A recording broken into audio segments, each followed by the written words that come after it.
mais do que uma entrevista, é menos do que um debate. É uma conversa com contraditório, em que no fim é mesmo a opinião do convidado que interessa. É um debate em que eu perco sempre. O Perguntar Não Ofende é um podcast assinado por mim, Daniel Oliveira, o que não faz chorar. Quase sempre sobre política, às vezes sobre coisas realmente interessantes. Pode subscrever e seguir o Perguntar Não Ofende em Apple Podcasts, Spotify ou qualquer plataforma de podcasts que utilize no seu telemóvel ou computador. Também pode ouvi-lo sempre em expresso.pt/podcasts.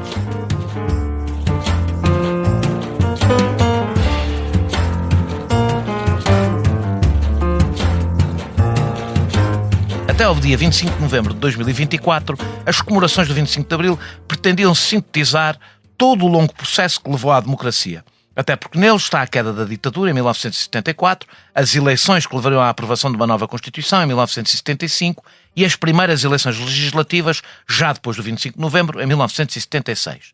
Desse processo estão datas como o 28 de setembro e o 11 de março, quando foram derrotadas tentativas da direita radical para dar um passo atrás, e o 25 de novembro, quando foram derrotados setores radicais da esquerda que se afastavam aos olhos da maioria dos militantes de Abril da promessa democratizadora do programa do MFA.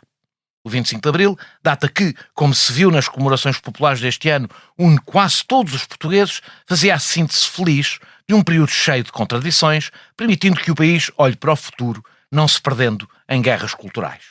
50 anos depois, a maioria parlamentar de direita, muito condicionada pelo Chega, decidiu organizar uma sessão solene anual, equivalente à do 25 de Abril, tentando equiparar as duas datas.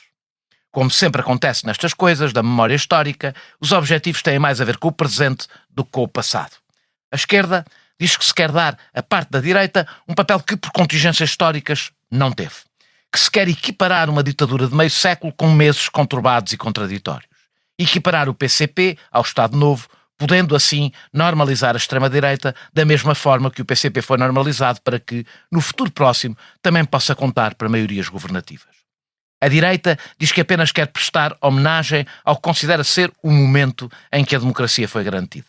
A verdade é que, meio século depois, abrem-se feridas que estavam cicatrizadas e que foram resolvidas pelos próprios autores do 25 de novembro. Na sessão solene haverá uma ausência que não pode deixar de ser notada. A da Associação 25 de Abril, que junta militares que abriram as portas da liberdade e da democracia. E não é fácil alimentar a acusação de revanchismo. O presidente da associação foi uma das principais figuras do próprio 25 de novembro. Membro da chamada ala moderada do MFA, foi um dos 9, do grupo dos 9, liderança política do golpe ou contra-golpe, conforme o ponto de vista.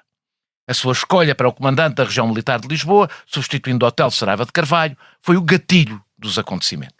E teve um papel político e militar absolutamente central naqueles dias.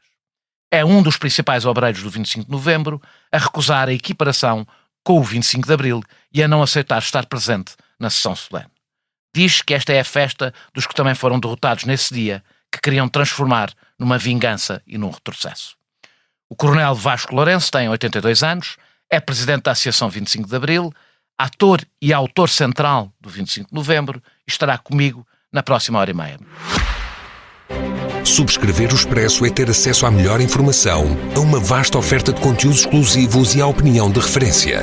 Subscrever o Expresso é tornar-se membro do nosso clube, poder ser voz ativa de uma comunidade informada e beneficiar de vantagens exclusivas. Subscreva o Expresso em expresso.pt/digital. Expresso. Liberdade para pensar. Muito obrigado por teres aceitado este meu convite. Comecemos por alguma pedagogia histórica, sem ser exaustivo.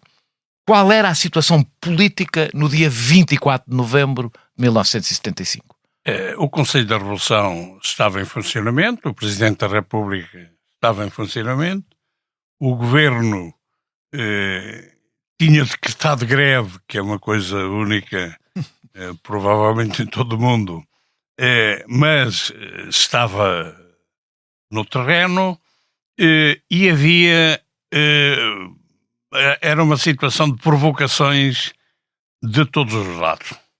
Estavam definidos aquilo que se pode considerar dois grandes grupos, ainda que cada um deles tivesse nuance.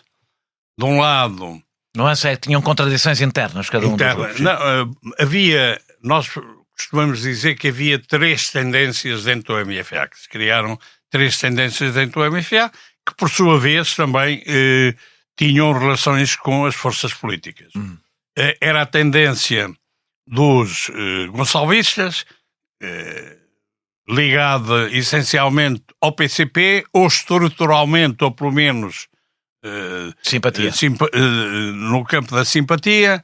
Era a tendência mais esquerdista, tinha 2 nomes, ou hotelista ou copeconista, ligada essencialmente ao Otelo e que defendia o poder popular.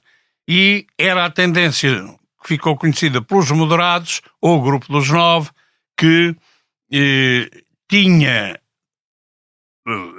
a força principal desse grupo era o núcleo central do MFA e que defendia o programa do MFA, mas depois tinha lá dentro, ainda que acobertadas, uma tendência que eu chamo defensora da democracia musculada ou da democracia quanto base, que era a tendência mais ligada ao general Spínola, que entretanto tinha feito as asneiras todas que tinha feito até ali e andava, a organização dele andava a pôr bombas fundamentalmente no norte do país. O MDLP e ELP.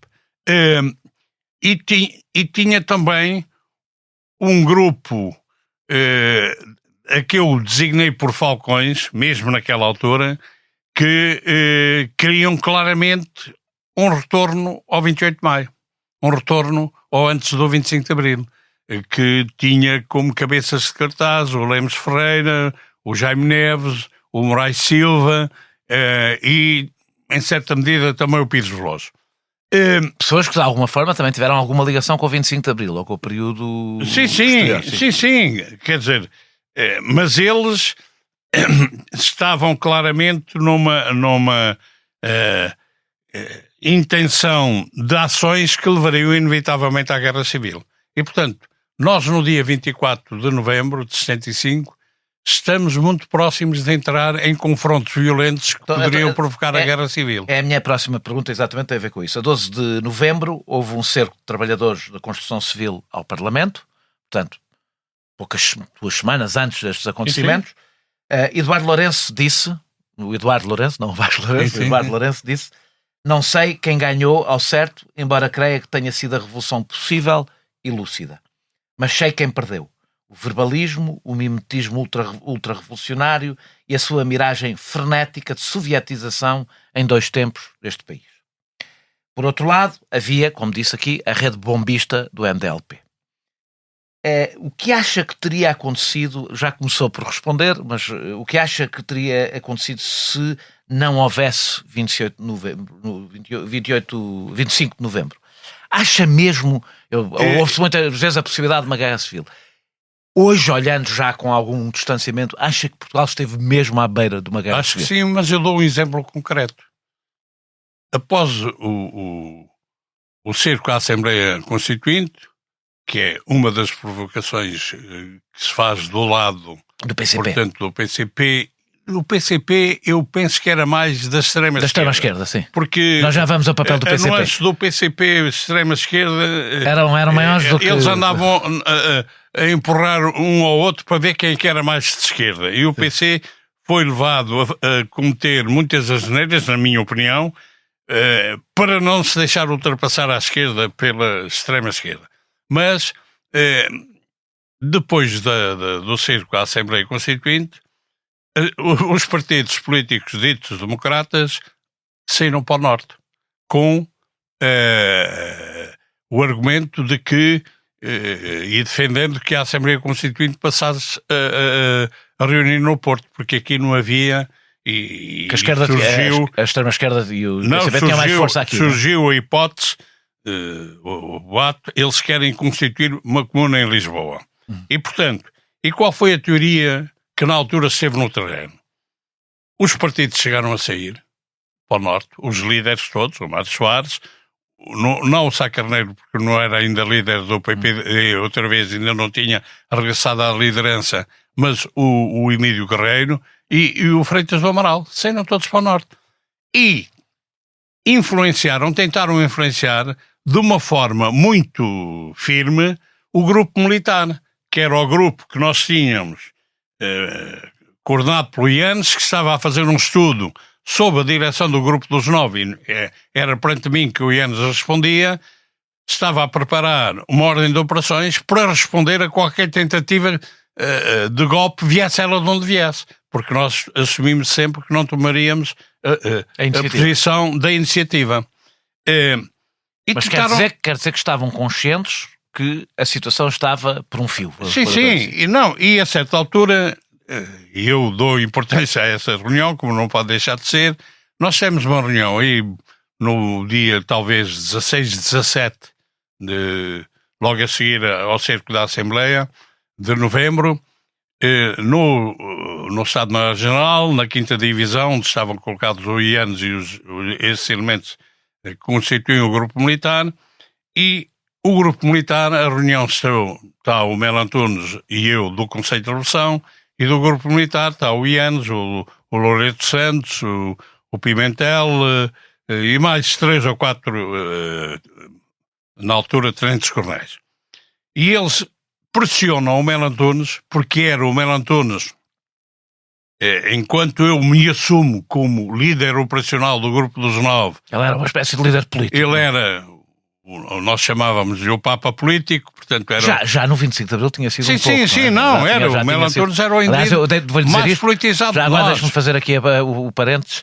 Se acha que a pessoa injustamente esquecida em todo o processo de democratização do país é seguramente Melo Antunes, que eu acho que nunca deles, há outros, o Costa Gomes também pelo papel que tem, também está muito esquecido. Mas é Presidente, não é? Portanto, quanto mais não seja, nessa galeria está. Não, mas o Melo Antunes, inclusivamente, depois de acabar o período de transição, ainda foi reconhecido e teve um papel até como nosso representante na Unesco, se não me engano. Bom, mas o que é facto é que eles pressionam o Melo Antunes, que era necessário retirarmos para o Norte. Qual era a teoria que graçava na altura? Nós, em Lisboa, estamos em inferioridade militar, temos ainda 2 ou 3 unidades que nos apoiam, temos que ir para lá do paralelo de Rio Maior, porque era o que se dizia, para lá de Rio Maior é outro Portugal, levar as forças que ainda conseguimos levar e depois constituir-se-á aqui a Comuna de Lisboa e nós havemos de vir à conquista de Lisboa. Acha que essa visão era realista ou exagerada? Não, eu achei que era exagerada de tal maneira como pus a ela. E eles pressionam o Melo Antunes e o Melo Antunes a certa altura disse, pronto, eu estou convencido, vamos a retirar para o Norte. Ficaram satisfeitos, mas depois deixaram de estar a sorrir, porque o Melo Antunes vira-se para eles, para o Ianes, para o Loureiro Santos, para o Pimentel, para vários e diz, mas eu ponho uma última condição. Qual é? É que aqui o Vasco também aceite. E eu digo, não aceito. Veto. Isso é guerra civil. Nós vamos ficar aqui, estamos preparados para responder, vamos nos agarrar ao Presidente da República e, com isso, nós vamos conseguir, venha de onde vier o golpe, nós vamos conseguir vencê-lo. Desculpa lá. Sim. E o Melo Antunes diz, bem, sendo assim eu não aceito. Sendo assim eu também não aceito. Mais tarde recordei isto muitas vezes com o Melo Antunes. O Melo Antunes só me dizia, tu repara o stress a que eu cheguei para aceitar, para concordar com uma hipótese tão estapafúrdia, tão estúpida como essa. E depois ria-se com um sorrisozinho irónico e dizia, bem, mas tens que me conceder uma coisa. Eu tive o bom senso e tive a capacidade de perceber a tábua de salvação que tinha que me agarrar, que eras tu. Mas logo no dia seguinte, portanto, é essa decisão dentro do grupo militar, da chefia do grupo militar e do Conselho da Revolução, do grupo dos 9, nós temos aquilo que pode ser considerado a última reunião dentro do grupo dos 9 antes do 25 de novembro. É uma reunião que se faz no Palácio das Laranjeiras, porque o Vítor Crespo tinha lá o gabinete de ministros da coordenação interterritorial, não há sala para comportar os 40 e tal, 50 oficiais que estavam na reunião, e nós sentámos e fizemos a reunião sentados na escadaria. Aquilo tem uma escadaria muito central, muito larga, e nós fizemos, portanto, a escadaria foi o nosso anfiteatro. Essa reunião é quando? É aí no dia 17. Portanto, ainda... Sim, no dia 16. Eu penso que essa primeira que eu referi é no dia 16 e que a outra é logo no dia seguinte, no dia 17. E vem à baila, porque é nessa reunião que se decide a minha nomeação para a substituição do hotel para comandar a região militar de Lisboa. E vem à baila a questão da retirada para o norte. E o Jaime Neves tem a seguinte afirmação: eu acho que temos que retirar para o norte, mas é já. Porque se for já, eu consigo levar 200 homens comigo. Eu garanto que levo 200 homens. E daqui a 8, 15 dias já não sei quantos consigo levar. Eu dou por mim a dar um salto, a pôr-me em pé num dos patamares da escada e a gritar para o Jaime Neves: mas afinal, que merda de comandante és tu?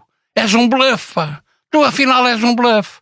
És uma merda de um comandante, pá. Então tu estás-me a dizer que daqui a 8, 15 dias não sabes quantos homens tu tens. Tu agarras os teus homens, vais ficar na unidade, agarras os teus homens e quando for preciso estás em condições de responder. E acrescentei: eu já disse que proíbo que se volte a pôr aqui a hipótese da retirada para o norte. Eu veto isso porque isso é guerra civil. E portanto, nós não retirámos para o norte. Se tivéssemos retirado para o norte, depois vinhamos à conquista de quê? De Lisboa aos Mouros outra vez, como eu na altura lhes disse. Vocês depois querem vir reconquistar Lisboa aos Mouros? Era a guerra civil, pá. Foi como disse, já falou aqui do Grupo dos Novos, foi um dos subscritores desse documento. O primeiro. Sim. Onde... Que teve significado. O Melo Antunes fez o documento, sim, mas quem forçou o documento e quem assinou em primeiro lugar fui eu. Onde estava, portanto, o Melo Antunes, o Sousa e Castro, o Vítor Crespo. Sim, o Sousa e Castro, o Vítor Crespo, o Costa Neves, o Charais, o Canti Castro, o Pesará Correia, o Pesará, exatamente. A vossa, na realidade, esta era a vossa resposta a outro documento, o documento da Aliança Povo-MFA. O vosso documento nem sequer advogava, para perceber como as coisas estavam a precisar tudo inclinadas, estes 9 militares nem sequer advogavam a social-democracia de tipo ocidental, mas uma terceira via que recusava o socialismo soviético. Eu sei porque é que estou a sublinhar isto, é porque hoje na reconstrução do que foi o 25 de novembro faz-se um discurso adaptado à época de hoje e ignorando o que era o debate ideológico e político naquela altura. Foi esta a base ideológica do 25 de novembro. Havia convicção, e a minha pergunta é esta, havia a convicção de que o PCP queria entrar, que o país entrasse na esfera soviética? Isso era um risco real? Ou havia apenas um descontrole do processo revolucionário onde a extrema-esquerda teria mais importância do que propriamente a estratégia do PCP levar Portugal para a esfera soviética? Havia essa hipótese. Nós sabemos que dentro do PCP se degladiaram as duas posições. Havia uma posição que achava que Portugal devia continuar como país ocidental da NATO e, portanto, não havia que tentar aqui uma nova Cuba, e havia a posição que... e é difícil saber exatamente... Quem tinha a posição? Quem é que tinha a posição que tinha. Eu tenho elementos, por um lado, que me dizem que o Álvaro Cunhal estava ligado ao Suslov, que era quem tinha essa teoria, e, por outro lado, há outros elementos que me dizem não, ele estava ligado ao Brezhnev, que era um homem que defendia, e foi isso que disse ao Costa Gomes e a nós. Defendia a separação, uma espécie de tratado de todas as ilhas da Europa, em que estava no Ocidente. Exatamente. O que, aliás, bate certo, deixe-me dizer, com a posição dos Estados Unidos em relação à invasão da Checoslováquia, que foi ficar quieto e dizer isto é espaço deles. Não é? Sim. Portanto... A União Soviética estaria sobretudo interessada em Angola eu penso que sim. A União Soviética, na minha opinião, não queria, e portanto... Não queria que se constituísse aqui um motivo de ruptura com a instalação de um regime desse tipo. Agora, então, tudo era muito volúvel. Não tens uma resposta definida para isto? Não, a resposta é... muitos de nós estávamos convencidos disso, inclusivamente, na sequência depois do avanço, eu estava convencido na altura que alguns deles estavam fortemente ligados ao Partido Comunista. Mais tarde percebi que não, porque os gonçalvistas tinham dois grupos. Tinham um núcleo muito pequenino ligado estruturalmente ao PC, efetivamente tinha, já vinha da clandestinidade, que eram nomeadamente os oficiais mais jovens, e tinha um núcleo muito mais alargado, onde, por exemplo, dominava o Martins Guerreiro, que eram os companhões do Roto, mas não estavam ligados. Agora, para nós, naquela altura, eles eram todos PCs, estava tudo ligado ao PC. Portanto, há efetivamente este tipo de situação. A extrema-esquerda, muito folclórica, fazia com que a indisciplina graçasse nas Forças Armadas, mas não tinha grande poder. E é uma das coisas que eu me farto de ver ainda hoje, analistas a dizer o 25 de novembro foi... Tinha o Otelo, que tinha, mas o Copcon tinha poder, não é? Sim, mas ainda hoje eu farto-me de dizer que a iniciativa no 25 de novembro foi uma iniciativa da extrema-esquerda. Não foi. É a minha próxima pergunta.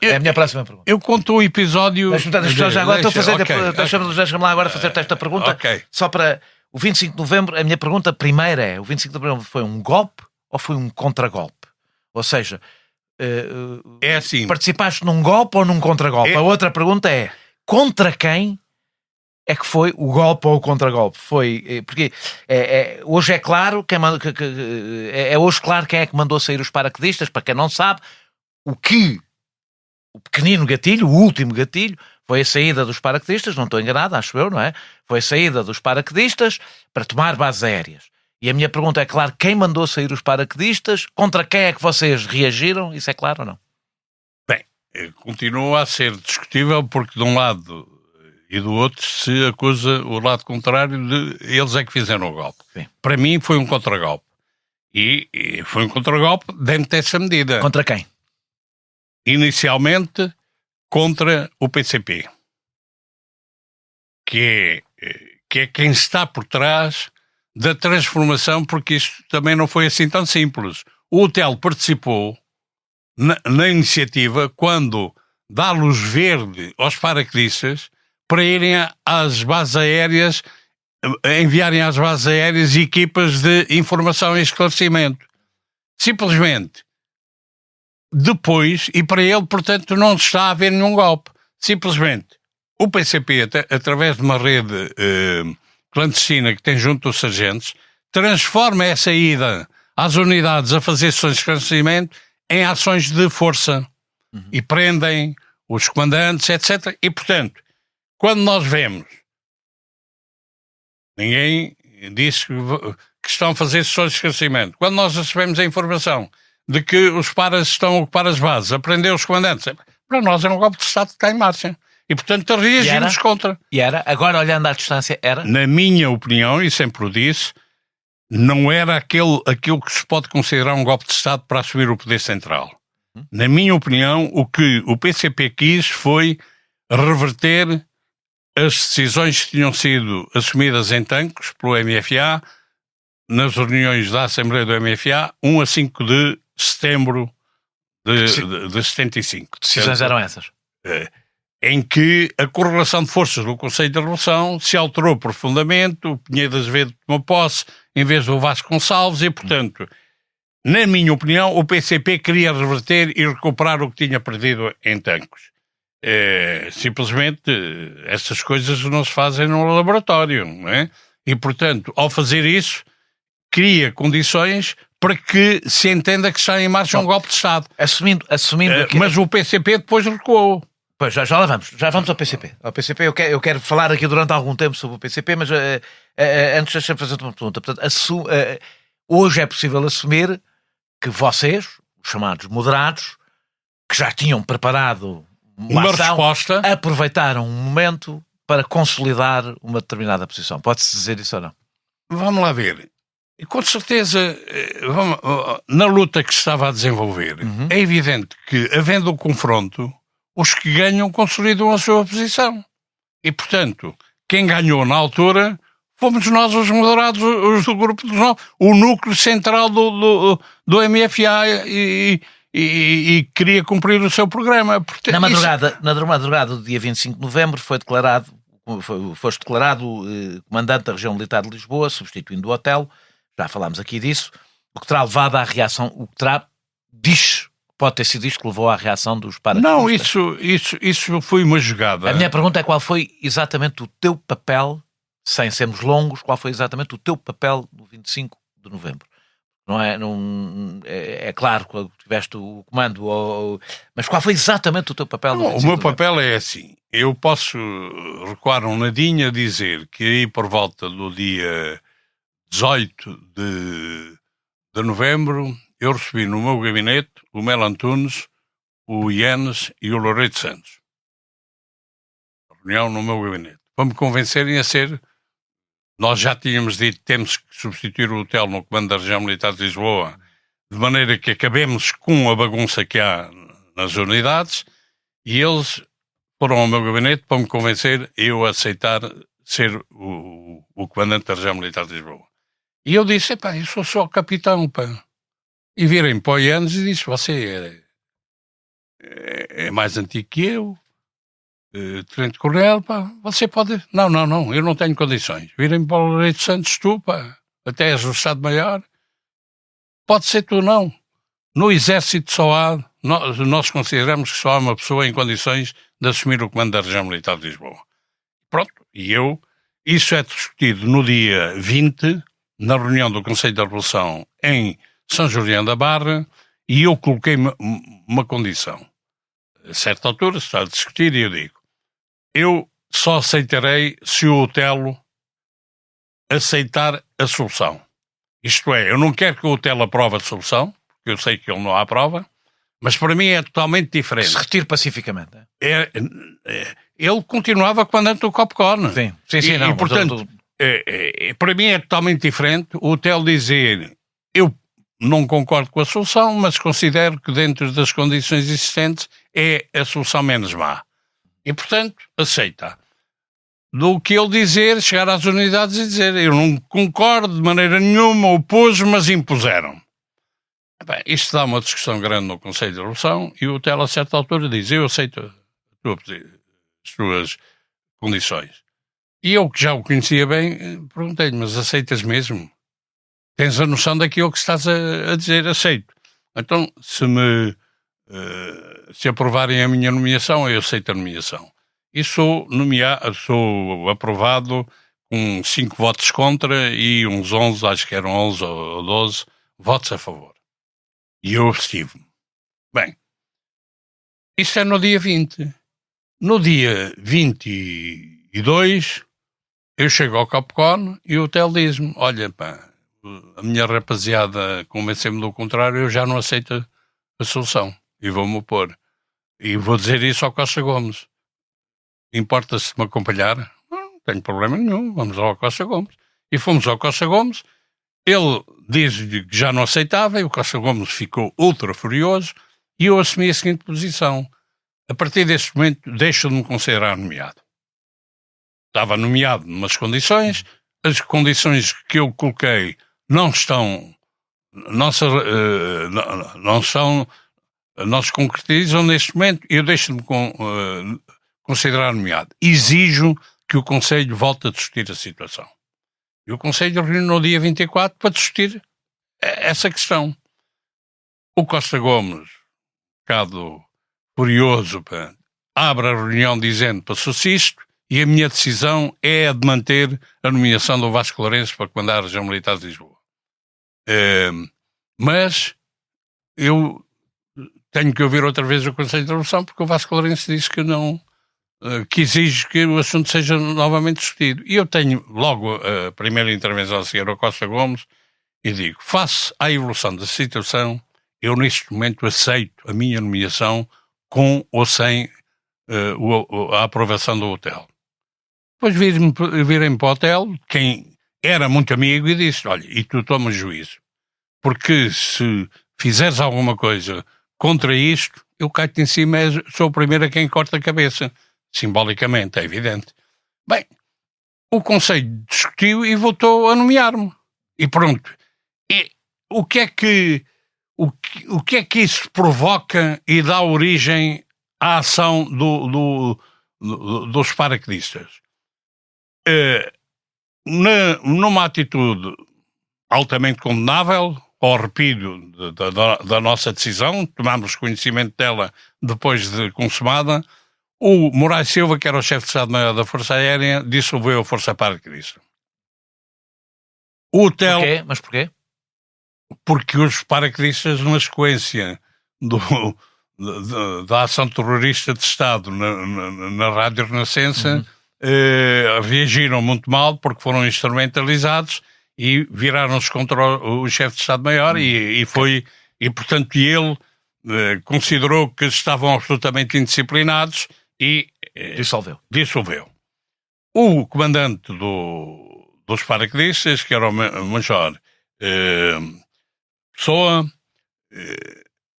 que eu presto homenagem, acabou de falecer há relativamente pouco tempo, vai pedir apoio ao Otelo para que a Força Paraquedista não seja dissolvida.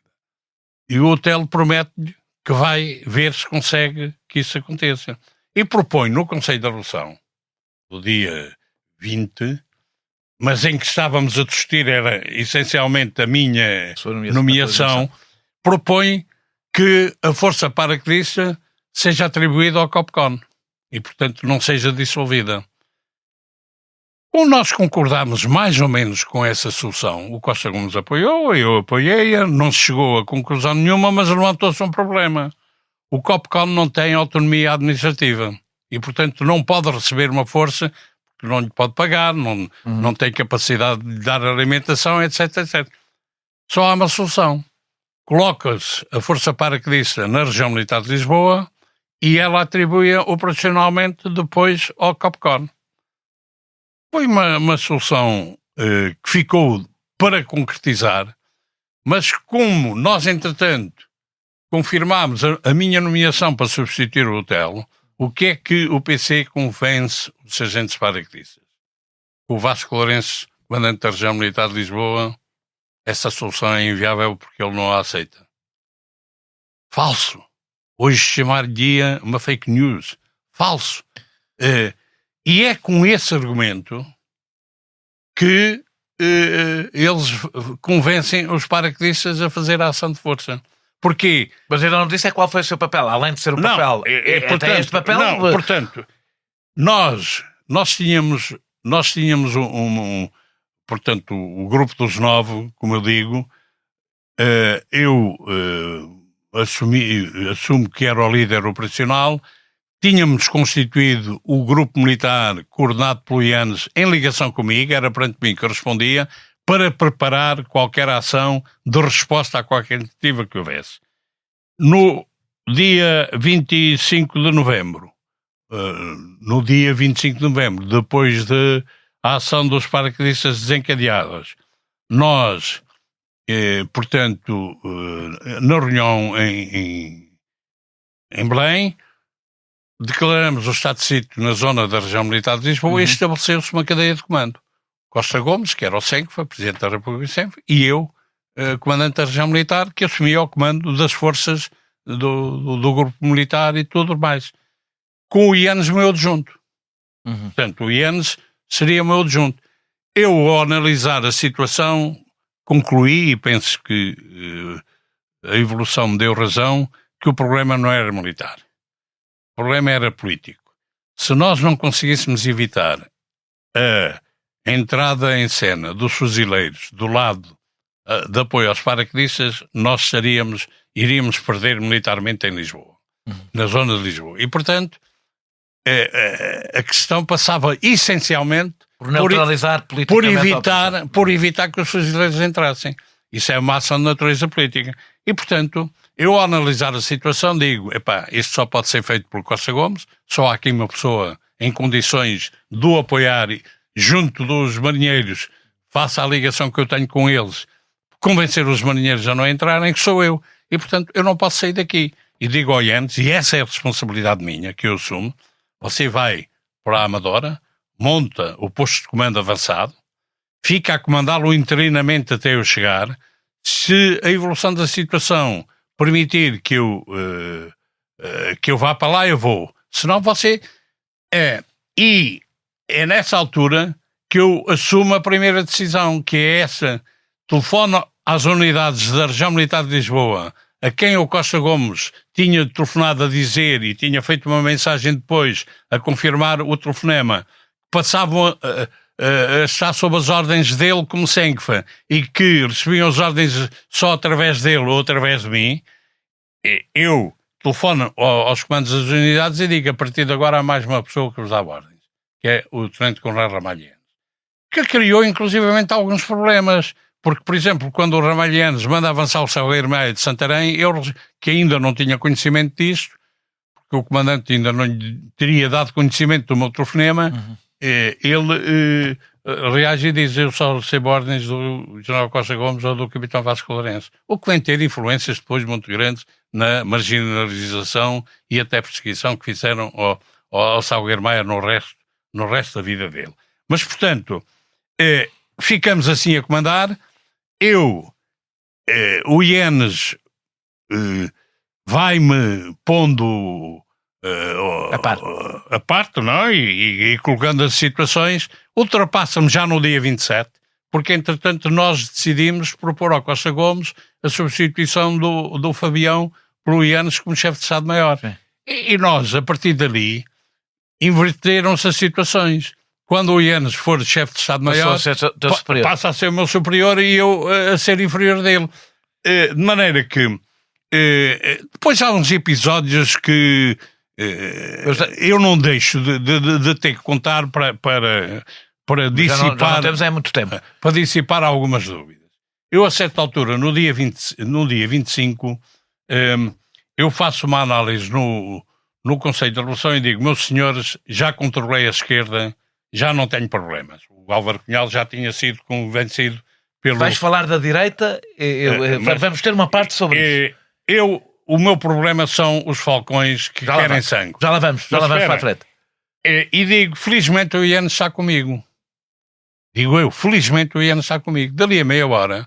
E é na altura também que convence o Mano Antunes, e que sou eu que o convence, a prestar a declaração a dizer que o PC que deve ficar no processo. E depois, dali a meia hora, eu tenho um telefonema do Ienes a dizer-me: acabei de saber que você declarou aí no Conselho que não tem confiança em mim. Portanto, eu quero dizer que vou para casa, vou abandonar isso tudo e vou para casa. Eu gastei o vernáculo todo que tinha e mais algum que inventei, mandei-o para todo o lado e disse: você vai para aqui, vai para ali, mas por acaso é que você não vai. Porque ainda para cima disseram exatamente o contrário do que eu disse. Porque felizmente tenho o Ienes comigo e eu sou do outro lado. Bem, se é assim eu fico. Pois está claro que fica. Portanto, deixa-me só perguntar. Agora, portanto, eu comandei, efetivamente, não no terreno, porque o posto de comando avançado acabou por ser efetivamente comandado pelo Ienes, não tenho dúvida nenhuma, que foi um elemento fundamental para me ajudar a evitar os falcões. Aí também não tenho dúvida nenhuma disso. O Ienes foi absolutamente... Que papel é que teve o Presidente Costa Gomes? Para mim... No 25 de novembro.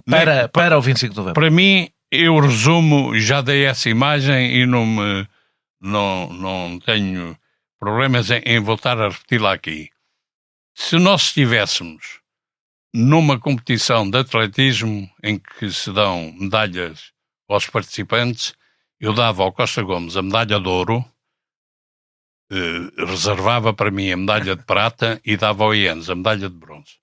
Portanto, isto mostra como é que eu considero que o Costa Gomes foi um elemento essencial para evitar a guerra civil. Mas absolutamente essencial. A Iniciativa Liberal, há uns anos, pôs o rosto do Jaime Neves para celebrar o 25 de novembro. Já lá vamos, deixa-me fazer-te a pergunta. Já vamos falar de como é que a data é tratada hoje, isso vamos deixar, é aliás o essencial desta conversa que eu quero ter contigo. Qual é o papel? Ele teve um papel de comando operacional, e dispensável, se não tem dúvida. Teve algum papel político central, ou a centralidade que lhe é dada tem a ver com o facto de ele ter defendido a legalização do PCP? Não, o Jaime Neves, vamos lá ver, o Jaime Neves era um bom comandante operacional. Apesar daquele episódio que eu referi há pouco. era um bom comandante operacional. E tem o mérito de comandar uma força que nos serve a nós de base para fazer frente ao que está no terreno. Mas na prática, não teve necessidade de atuar. Porque quando ele chega, que é a primeira missão que faz, chega a Monsanto, para desalojar os paraquedistas que lá estavam, o PCP já tinha dado ordem de recuar. E, portanto, os paraquedistas já não lhe fizeram frente. E papel político, teve algum? Não. Eu estou a falar, este é o papel militar, não é? Pronto. O papel militar. Papel político, ele queria... Então, a última discussão que eu tive com ele na vida foi ele a dizer-me que eu não tinha razão quando declarei que ele, em agosto, me tinha procurado a dizer: tenho aqui uma lista de 1500 comunistas, deixa-me tratar-lhes da saúde. E eu lhe disse: toma juízo, agarras a unidade, rasgas a lista. Ele disse que isso não é verdade. Não, ele na altura... foi um episódio, enfim, foi a última vez que falei com ele, no lançamento de um livro do Loureiro de Santos, na Sociedade de Geografia. Eu chego, está um grupo de militares, eu começo a cumprimentar e ele, quando lhe estendo a mão a ele pergunta-me, começa-me a tratar por você e a perguntar: acha que eu devo cumprimentar? Eu digo: mas porquê é que não me deves cumprimentar? Porque declarou agora há pouco tempo isto assim. Eu digo: mas estás com a memória curta, pá. Então não te lembras quando foste ao meu gabinete a dizer-me que tinhas uma lista de 1500? Olha que eu não minto. E eu tenho boa memória, não te lembras disso? E ele engoliu e diz: bem, sempre o cumprimento. E eu disse: e agora não te cumprimento eu a ti, mandei-o àquela parte. Portanto, agora, a minha pergunta é: ele não teve um papel político ou teve um papel político no 25 de Novembro? Não, ele tentou. Sim. Ele tentou e no dia 27 estava a dizer ao Costa Gomes: eu e os meus homens queremos mais, não estamos satisfeitos. E portanto, e fui eu que estou sentado ao lado do Costa Gomes que o mandei calar. A relação preferencial do Grupo dos 9 era com o Partido Socialista, acho que é justo dizer isto. Deixa-me só terminar isto. Mas Melo Antunes chegou a acusar Mário Soares de se tentar aliar ao pior que havia da extrema-direita, e havia a ideia de que o PS até ponderara uma intervenção externa neste período. Que papel teve a aliança entre o PS e a direita no 25 de Novembro e como é que o Grupo dos 9 se relacionava com isto? Bem, vamos lá ver. Da parte do núcleo fundamental do MFA, que era o núcleo principal do Grupo dos 9, a nossa posição era de, não sendo independentes, não sendo neutros, ser absolutamente independentes em relação a partidos políticos e, portanto, não tínhamos ligações. Agora, que havia quem tivesse ligações, havia. O IANES, depois do 11 de março, esteve a fazer o regulamento de segurança do PS. Que havia quem tivesse relações, havia. Que tu havia tinhas um grupo... relações próximas com o Partido Socialista ou não? Como? Se tu tinhas relações próximas com o Partido Socialista. Eu tive relações próximas com o Mário Soares e com os meus maiores amigos no campo político foram do Partido Socialista. Agora, tinha muitas discussões dentro dessa perspectiva. Eu sou muito mais crítico aos amigos do que aos inimigos. Qual era a relação entre o PS e os setores mais à direita neste período do 25 de Novembro? Juntaram-se bastante. Mas, por exemplo, eu conto um episódio... Mas juntavam-se com o Partido Socialista a liderar? Sim, a liderança política anti-gonçalvista, anti-PCP no PREC foi do Mário Soares. A maior manifestação foi a da Fonte Luminosa, onde a palavra de ordem, também há muita gente que não... Soares e Zenha não há quem os detenha. Não. É a maior palavra de ordem é a igreja. Essa foi gritada, mas a maior que eles gritaram foi: Vasco há só um, Lourenço em mais nenhum. Portanto, há muita gente que esquece isso, mas enfim. Agora, eu ia contar, por exemplo, para mostrar a relação que nós tínhamos com o PS também, como é que foi a decisão do governo entrar em greve no dia 18 ou 17 ou não sei o quê de novembro. Faz quase parte do anedotário político. Mas é assim, mas eu fui o responsável por isso, porque nós estamos num almoço no restaurante do Chocalho e de repente estamos a analisar a situação, a malta do Grupo dos 9, e eu digo assim: meus senhores, nós vamos ter que encontrar uma coisa que seja uma pedrada no charco. eu digo mais, que seja uma granada no charco. Precisamos encontrar qualquer coisa para agitar as hostes. E há um marinheiro que estava lá e que diz: epá, isso só se o governo entrasse em greve, é que era uma grande pedrada no charco. E eu digo: compro, o governo vai entrar em greve. Estás doido? E começou toda a gente a dizer-me: estás doido, o governo nunca entrou em greve em lado nenhum, vai entrar aqui em Portugal. E o Melo Antunes: tu estás maluco? Epá, o governo... Não, vai. E eu logo os convenci, telefonei eu pessoalmente ao Mário Soares e disse: venha aqui ao chocalho que precisamos falar consigo com urgência. E ele, passado meia hora, estava lá. E ele entrou na sala que era a arrecadação onde nós tínhamos a mesa e onde costumávamos a comer, no primeiro andar, sobe as escadas, entra, e olá, boa tarde, e eu digo: ó Mário, sente-se. E ele: mas porquê? Sente-se que é para não cair. Sente-se. E ele sentou-se numa cadeira e eu digo: decidimos que o governo vai entrar em greve. Vocês estão doidos? Nunca se passou isso em lado nenhum. Vai passar-se aqui. Isto está decidido e, portanto, nós chamámos-lo aqui para lhe pedir uma coisa. Vá convencer os civis que estão no governo que nós convencemos os militares a começar no primeiro-ministro. Farto de brincadeiras, ok? Brincadeiras, é. Estou foi sequestrado já 2 vezes. Já chega, não gosto de ser sequestrado, é uma coisa que me chateia. Eu sou muito franco, como sabem, vocês podem fazer as perguntas todas. Ontem à tarde não me recordo assim nada que me irritasse. Seria a manifestação dos padeiros? Seria Não, essa dos padeiros, com certeza. Sim, talvez, olha, e daí talvez. Talvez a frequência das manifestações tivesse no subconsciente dos ministros levantado esse problema. Tem razão, olha, não me lembrava dos padeiros. E eu agora, vou almoçar. No dia 25 de novembro, os militares próximos do PCP não resistiram. Já falou do recuo, etc.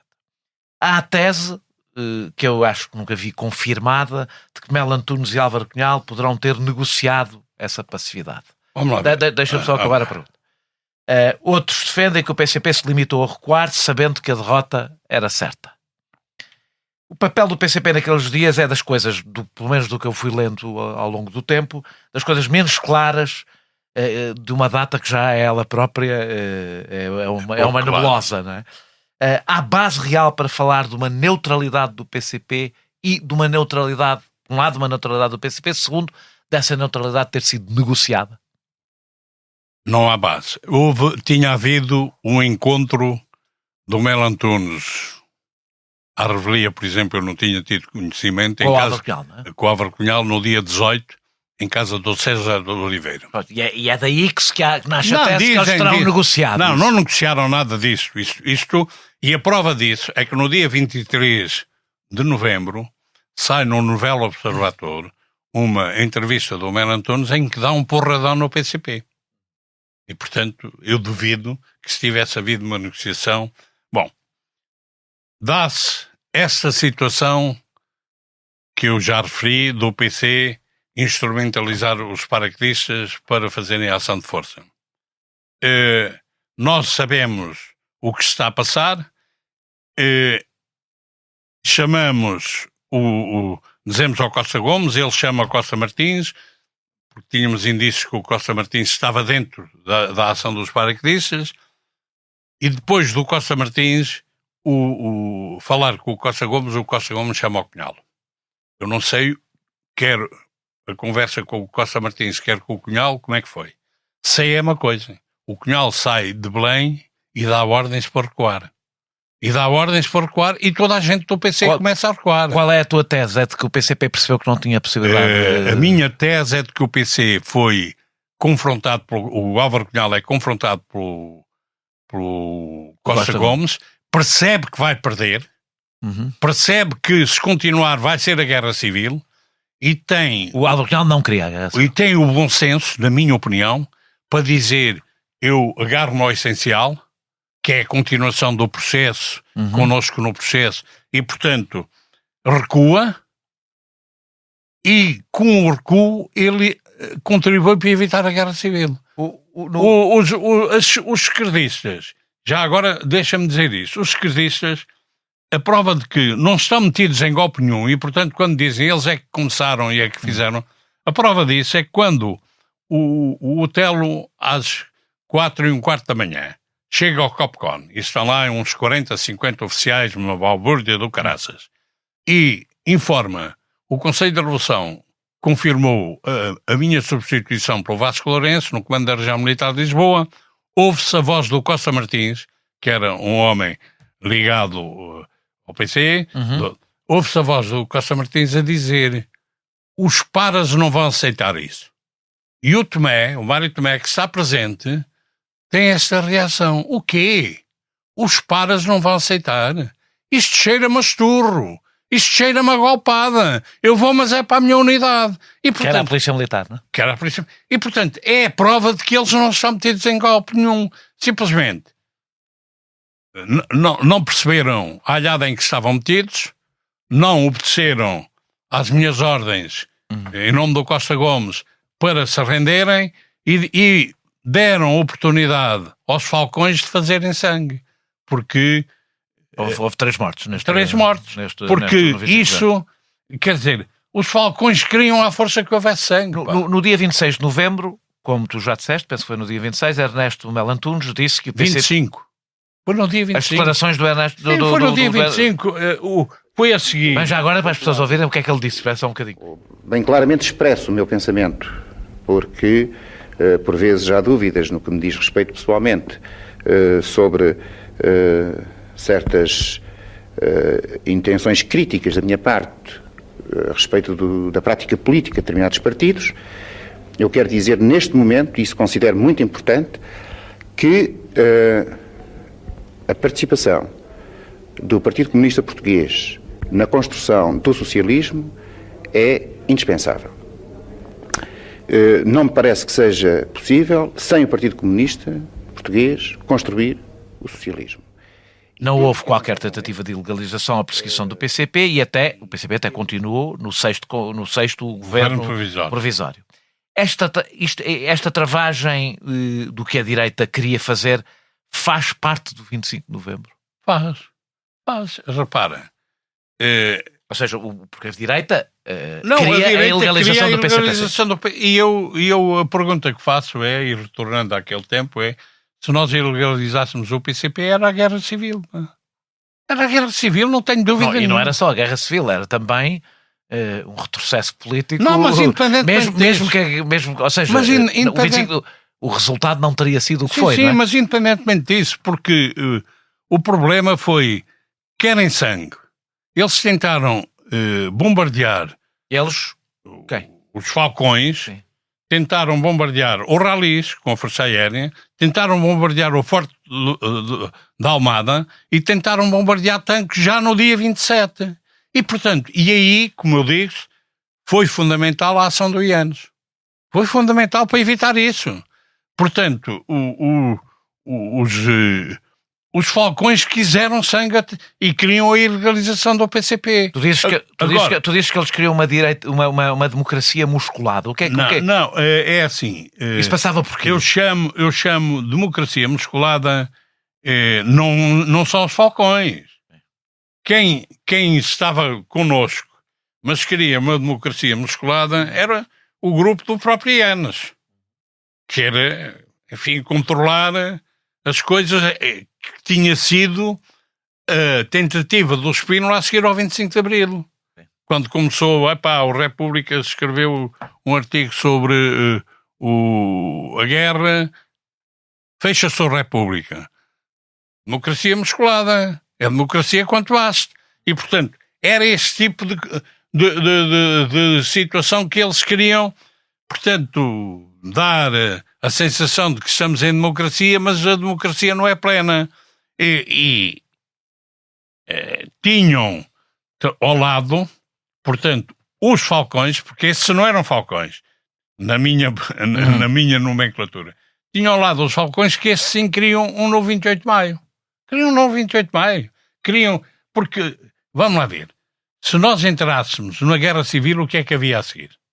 Depende de quem ganhasse, não é? Pois, se eles ganhassem, era a imposição de uma nova ditadura. E é por isso que tu dizes que no 25 de novembro foi derrotado o PCP, a extrema-esquerda, mas também a direita. Sim, não, Nós vamos falar mais disso um bocadinho mais à frente, mas... Eu analiso a coisa dando a seguinte imagem. aos vencedores e os vencedores, aos vencedores e os vencidos. Os vencedores é essencialmente o grupo dos novos, os moderados, e os vencidos é a esquerda comunista e populista. Mas depois, dentro de uns, há vencedores vencidos e há vencidos vencedores. Eu considero, por exemplo, que o PCP é um vencedor. É um vencido, mas vencedor. Tem as duas coisas, porque consegue manter-se no sistema e ainda por cima vê atirada a borda fora a extrema-esquerda, que na altura é atirada, que era um dos grandes inimigos, digamos assim, ou adversários que eles tinham. Competidores, não é? Depois, e quem é que são os vencedores? À Os vencedores direita, vencidos. tu tens os vencedores vencidos, que em certa medida os chamados da democracia musculada têm um nadinha de vencidos, porque ainda que depois se recuperasse muito disso ao longo dos tempos a seguir, com o suave deslizar para a esquerda, para a direita, portanto, eles vêm recuperar muitas coisas, com marginalizações a militares de Abril, etc, etc, e há claramente os vencedores vencidos, que são os falcões, que é o Jaime Neves, o Lemos Ferreira, o Moraes Silva e as forças mais à direita. E na altura aparece. Porquê é que são vencidos? Porque não conseguem o 28 de maio. Não conseguem que do 25 de novembro saia uma situação de ditadura como eles queriam. Porque era o que eles queriam. Eles não queriam que se continuasse com condições para a Assembleia Constituinte trabalhar em pleno e aprovar a Constituição de forma absolutamente livre, que passou inclusivamente pela nossa iniciativa de propor a revisão do Pacto MFA partidos que tinha sido assinado. A Associação, vamos fazer uma viagem para o presente. A Associação 25 de Abril recusou estar presente na sessão solene do 25 de novembro, que hoje, não é hoje, mas é no dia em que fomos para o ar, nesta segunda-feira, acontecerá na Assembleia da República, sendo presidida por uma das principais figuras do próprio 25 de novembro, a Associação 25 de Abril sendo presidida por uma das principais figuras do 25 de novembro. Como é que explicas esta posição, esta tua posição e esta posição? E da Associação? Da Associação. Bem, eu quero dizer que eu continuo a assumir o meu papel e os resultados do 25 de novembro. Todos os anos invoco o 25 de novembro. Eu considero que o 25 de novembro foi essencial para que o 25 de Abril se pudesse consumar. Fez o 25 de Abril voltar aos seus carris, acabou com as hipóteses de extremismos de um lado e do outro e, portanto, garantiu, o 25 de novembro garantiu isto tudo. Agora, eu não posso aceitar é que se queira dar a ideia de que o 25 de novembro foi o contrário, foi a vitória dos que perderam na altura. E depois há, inclusivamente, uma situação que eu acho caricata, que é, se eu tiver que declarar alguém ou uma figura para dizer vencedora do 25 de novembro, eu declaro, sem hesitações, a Constituição da República Portuguesa. Só é possível ter sido aprovada como foi aprovada porque houve 25 de novembro.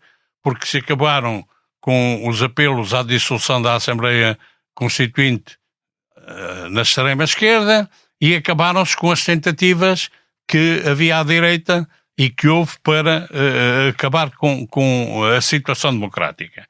Portanto, e que tinha passado por não fazer eleições para a Assembleia Constituinte e substituí-las por eleições para o Presidente da República, etc. Portanto, é a Constituição que é a grande vencedora. Com o resultado de umas eleições que tinham... Constituição que ainda não tinha sido aprovada. Não, mas criam-se condições para a Constituição ser aprovada. Sim, claro. Porque sem o 25 de novembro, na minha perspectiva, a Constituição que foi aprovada jamais seria ou à esquerda ou à direita. Quer dizer, ou se dissolvia a Assembleia Constituinte e se considerava que o poder popular é que era, e se ia para a Aliança Povo MFA e não sei o quê, ou se dissolvia a Assembleia Constituinte e se legalizavam o Partido Comunista e tudo o que fosse à esquerda. E, portanto, é a Constituição que vence. O que é que nós assistimos agora? A Constituição foi aprovada por 92% dos deputados. Mas eleições que tiveram uma participação de 92% dos eleitores inscritos. É a força que, na altura, aparentemente também saiu vencedora do 25 de novembro, mas que rapidamente começou a mostrar que não tinha nada com a vitória do 25 de novembro. É a força que vota contra a Constituição, é a única que vota contra a Constituição. A CDS, que é o paladino agora deste tipo de comemorações. Eu comemoro, ou melhor, eu, como disse o Ianes aqui há uns anos, e eu também o disse na altura, dissemos os dois, eu evoco o 25 de novembro, para não esquecer e para ter bem presente, e assumo toda a responsabilidade que tive naquela altura. Agora, não comemoro junto com os derrotados do 25 de novembro. Estão a comemorar o quê? A derrota deles. E, portanto, e fiz questão, tendo esta posição pessoal, e nunca tive dúvidas de que não iria aceitar o convite para ir à Assembleia, por muito que eu respeite a Assembleia. É democrática, é a casa da democracia. Incomoda-te que Ramalhianos esteja presente? Eu, por acaso, da minha memória, Ramalhianos disse há uns anos, não tenho não presente, se deve comemorar. Que se deve... ou seja, se deve evocar e não deve comemorar. Evocar, mas não concorda com a minha sua posição na altura. Ele, entretanto... mas isso o responsável chama-se António Ramalhianos. Mas consegues compreender a posição ou não? O 25 de novembro foi um momento fraturante. E eu entendo que não devemos comemorar os momentos fraturantes, não se comemoram. Recordam-se.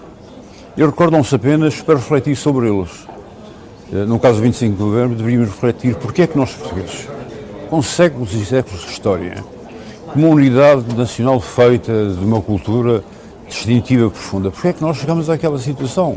Porque é que chegamos à beira da guerra civil? Tenho muitas dúvidas. Eu compreendo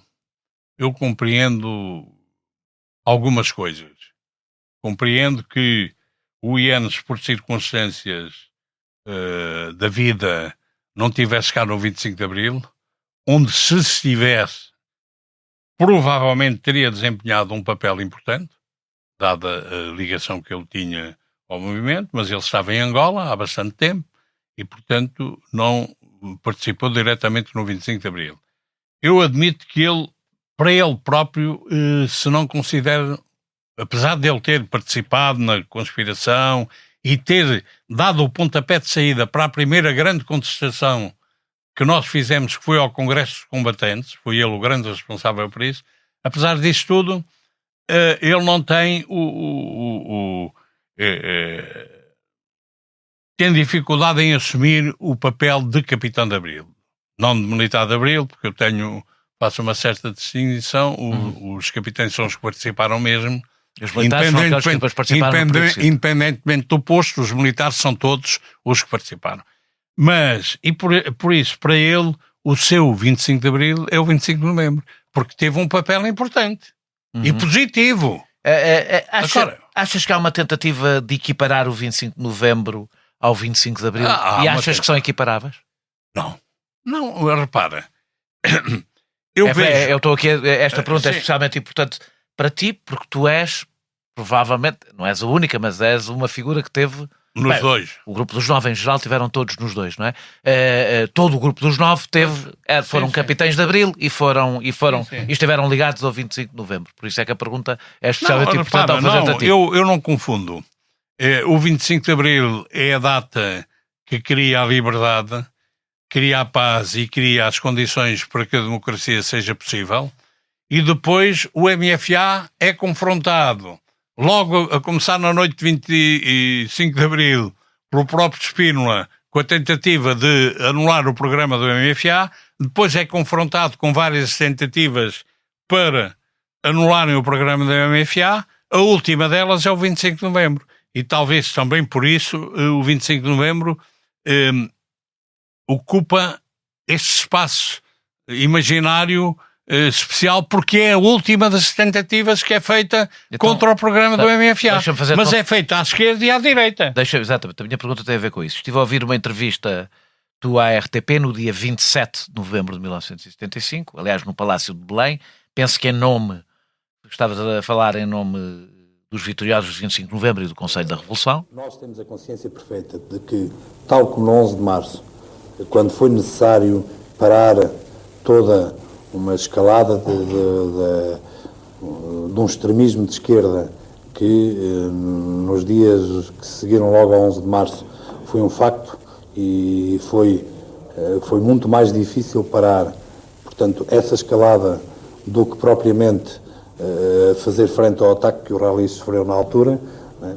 Pois, neste momento, também com a situação militar praticamente resolvida, nós temos a noção perfeita de que as forças de direita estão a pretender aproveitar-se desta situação criada e estão deitando as garras de fora ou a pretender deitá-las para se aproveitarem dessa mesma situação e tentarem, portanto, que o processo descaia rapidamente para a direita. Em que dizias que, tal como no 11 de março, foi mais difícil travar a escalada de um extremismo, isto disseste 2 dias depois do 25 de novembro, foi mais difícil travar a escalada de um extremismo de esquerda do que fazer frente ao ataque do Rallis. Numa entrevista mais recente, disseste que a maior dificuldade que tiveste no terreno foi impedir que as forças extremistas à direita transformassem o 25 de novembro, aliás, como repetiste aqui, num novo 28 de maio.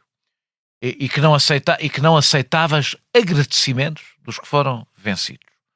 O que assistimos na Assembleia da República é, de uma forma simbólica, já não militar, evidentemente, uma continuação deste aproveitamento que tu falavas 2 dias depois do 25 de novembro. Vamos lá ver.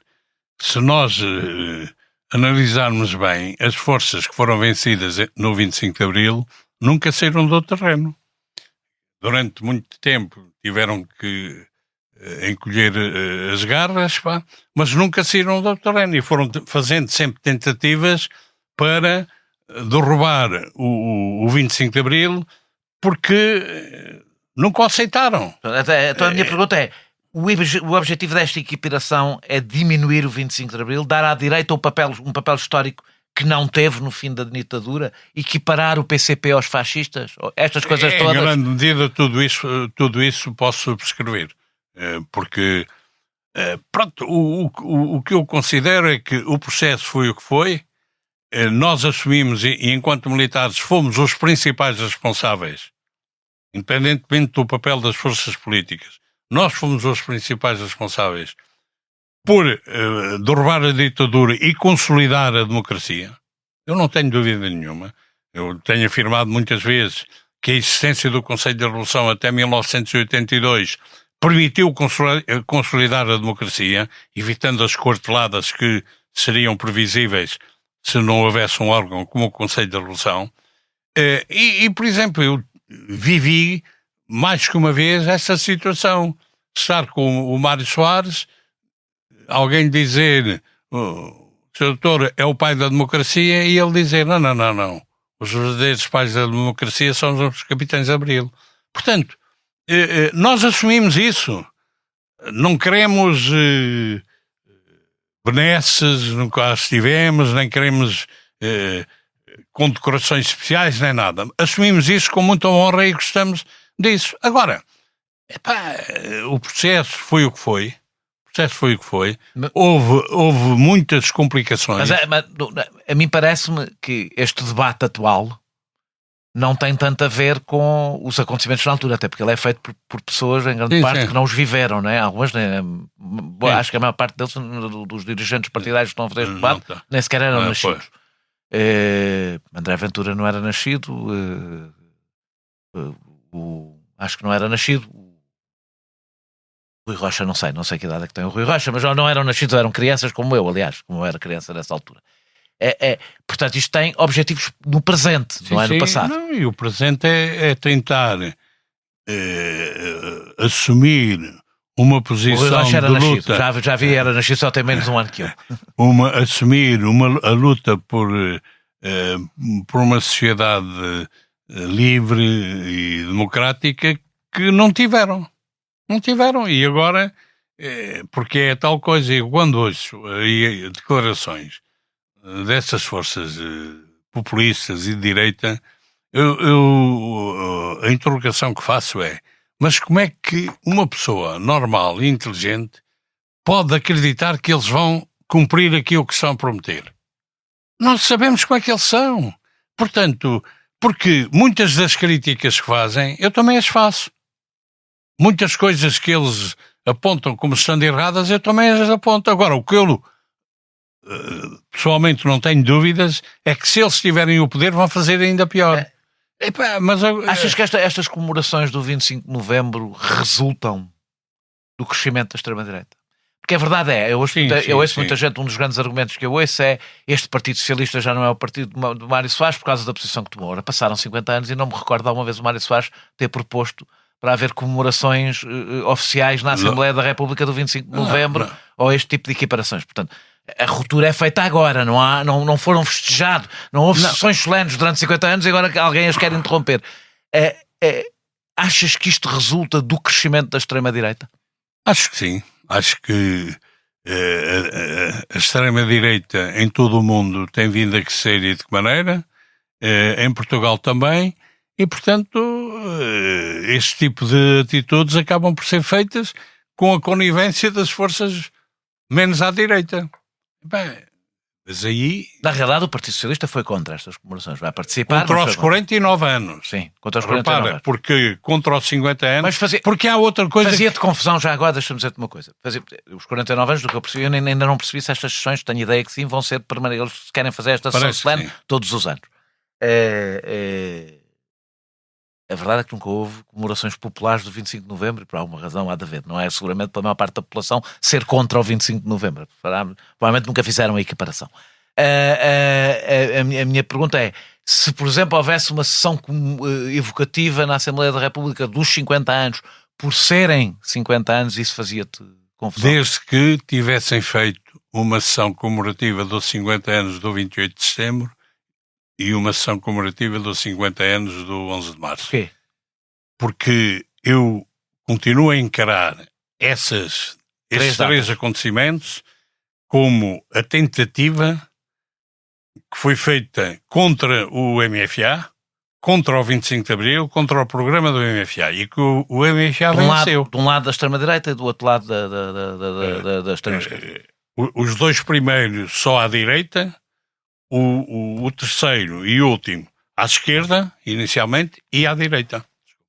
Nós evocamos, na Associação 25 de Abril, já este ano evocamos os 50 anos do 28 de setembro. Fizemos um colóquio lá na Associação.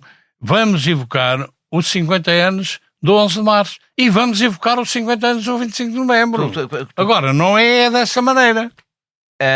Portanto, como tu estás exatamente a dizer que comemoram 28 de março e 11 de setembro, achas que o 25 de Abril estão incluídas, ou seja, nas comemorações do 25 de Abril estão incluídas, como eu aliás disse na minha introdução, as eleições para a Assembleia Constituinte, no dia 25 de Abril de 1975, é que a maior parte das pessoas não se lembra disso.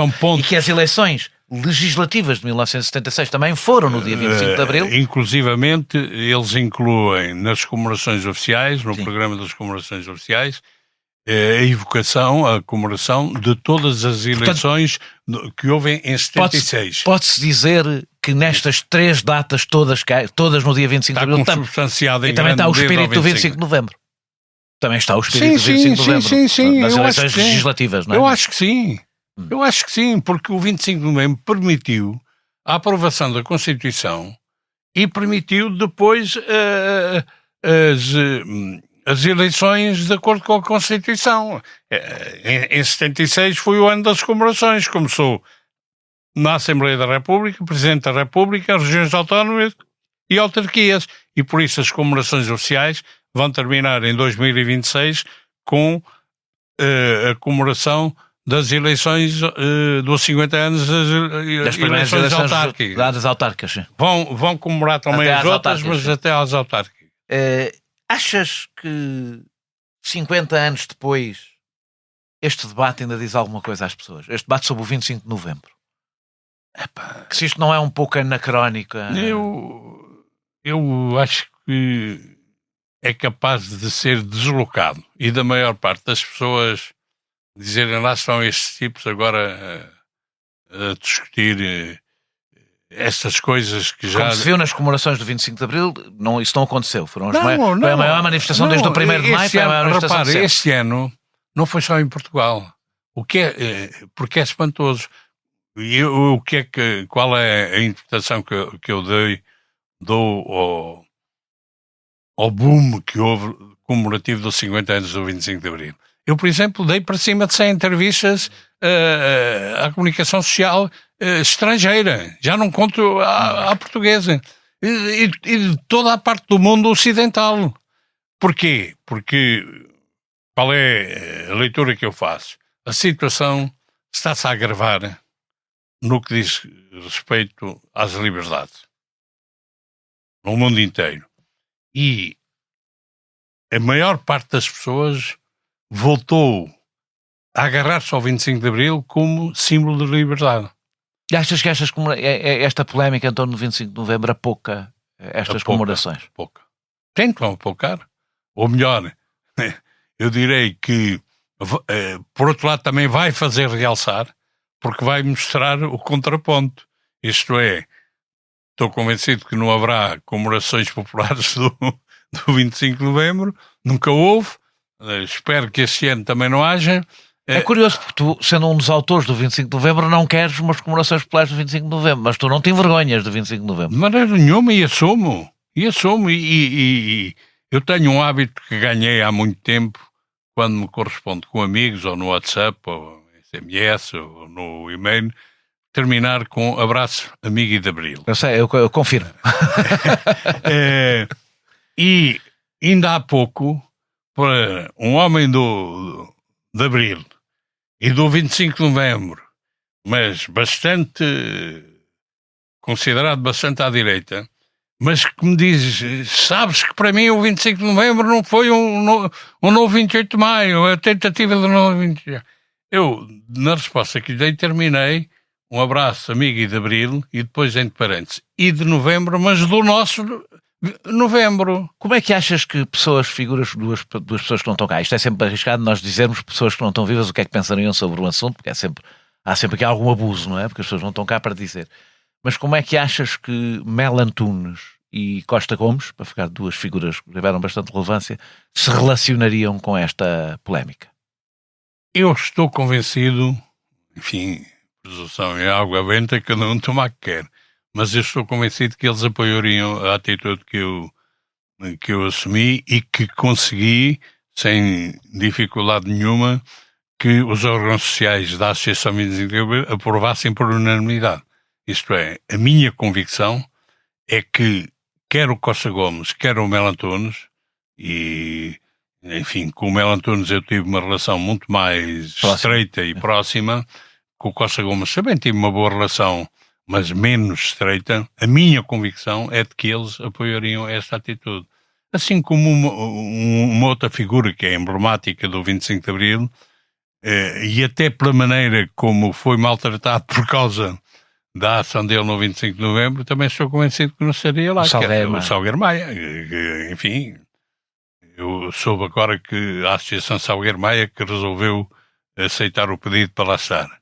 Enfim, cada um faz aquilo que acha que deve fazer, mas a minha convicção é que o Salgueiro Maia, enfim, ele tinha mais do que razões para estar descontente com o que se passou no 25 de Novembro e com a forma como isso depois provocou o tratamento que lhe deram no futuro. Mas pronto, porque repara numa coisa, aquilo que aconteceu de o próprio PCP se unir, decidir agarrar-se ao essencial e, portanto, retirar, nós viemos a consumá-lo depois na Associação 25 de Abril. A Associação 25 de Abril é formada em 1982. Depois do fim do Conselho da Revolução. Depois do fim do Conselho da Revolução. Por 95% dos militares de Abril, não é só dos capitães de Abril, dos militares de Abril que se envolveram. O Ian está lá, o Costa Gomes estava lá, o Vasconcelos estava lá. Portanto, é assim, nós conseguimos unir-nos à volta do essencial, pondo de lado o acessório. Eu não tenho dúvida nenhuma de que... Achas que o 25 de novembro divide mais do que une? A celebração. Não, estou a falar da data. Não, é? o 25 de novembro marca a fronteira com a extrema-direita. Uhum. Em relação ao resto do espectro político, a extrema-esquerda continua a considerar que nós é que fizemos o golpe. Uhum. O PCP não assume, continua a não assumir o seu papel negativo e depois positivo, não é? De recuar. O essencial do MFA está unido à volta do 25 de novembro, está unido à volta do 25 de abril, e por isso mesmo compreendeu o tipo de atitude que nós tivemos na Associação 25 de Abril. Tenho meia dúzia de indivíduos que reclamaram, disseram que não compreendem. Houve um que pediu admissão de sócio e eu, quando me disseram, olha, fulano tal está a pedir admissão de sócio, eu digo, o quê? Mas esse ainda é sócio da Associação 25 de Abril? Portanto, mas pronto, a grande maioria, estou convicto que nos apoia na atitude que nós assumimos. E, portanto, e penso que a direção que tomou a decisão, ouvindo os outros corpos sociais, que interpretou perfeitamente o pensamento da grande maioria dos sócios da associação. Muito obrigado, Vasco Lourenço, por esta hora e meia de conversa. Nós, hora e 20, nós regressamos brevemente com outro convidado ou convidado. Este episódio teve a produção e edição de João Martins, música de Mário Lajinha, grafismo de Tiago Pereira Santos a partir de ilustração de Vera Tavares.